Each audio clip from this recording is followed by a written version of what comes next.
So next question ఏంటంటే implement ఏ full adder using డీమక్స్. Okay, ఇలా question అడిగాడు అనుకోండి, ఎలా చేస్తారు అంటే ఫుల్ యాడర్ ఫంక్షన్ గురించి తెలియాలి మీకు. ఫుల్ యాడర్ అంటే ఏంటి? ఇన్పుట్లో ABC ఇన్పుట్ ఇస్తాం, 0 0 ఇస్తే సమ్ము క్యారీ వస్తాయి.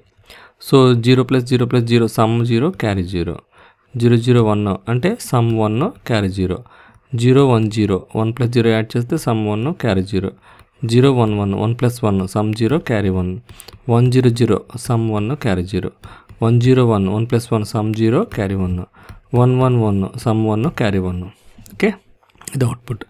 సో దీన్ని బట్టి some is equals to sigma M of 0 1 2 3 లేదు, మళ్ళీ 4 0 1 2 6 మర్చిపోయాను ఇక్కడ, 1 1 0 1 1 0 అంటే సమ్ 0 క్యారీ 1.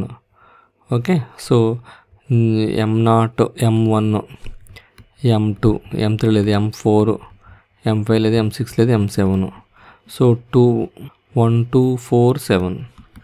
అలాగే carry is equals to sigma M of M0 M1 M2 M3 M4 లేదు, M5 M6 M7.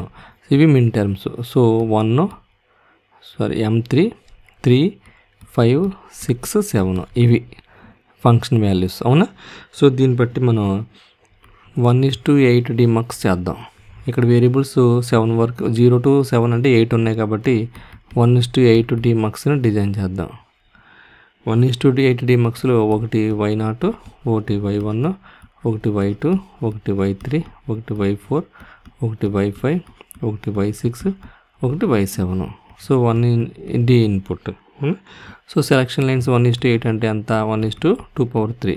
సో ఈ 3 selection lines S0 S1 S2. Okay, ఇప్పుడు సమ్మకి ఏంటి? 1.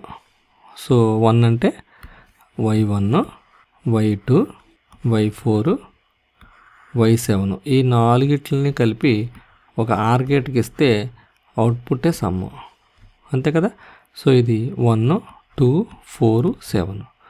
అలాగే క్యారీ కావాలనుకోండి, క్యారీ కావాలంటే రెడ్ తీసుకుందాం, Y3 Y5 Y6 Y7. So ఇలా క్యారీకి ఇద్దాం, ఇది క్యారీ. సో సమ్ము క్యారీ వచ్చేసాయా? ఇంతే. ఒక ఫుల్ యాడర్ని మనం డీమక్స్తో డిజైన్ చేయాలంటే సింపుల్గా ఇలా డిజైన్ చేసేయచ్చు. ఇది సమ్ ఫంక్షన్ వచ్చింది, క్యారీ ఫంక్షన్ వచ్చింది. సో S0 S1 S2 0 0 అయితే Y0 వెళ్తుంది, Y2 వెళ్తుంది, Y3 వెళ్తుంది. అలా ఒక్కొక్క సెలక్షన్ లైన్ బట్టి D ఇన్పుట్ అవుట్పుట్లోకి వస్తుంది, అలాగే క్యారీ కూడా అవుట్పుట్లోకి వస్తుంది. ఇది ఫైనల్గా full adder using demux implementation. So ఈ వీడియో కనుక మీకు నచ్చినట్టయితే షేర్ చేయండి, లైక్ చేయండి, మరి ముఖ్యంగా బెల్ ఐకాన్ ప్రెస్ చేయడం మర్చిపోకండి. Thank you very much. See you again. Bye by.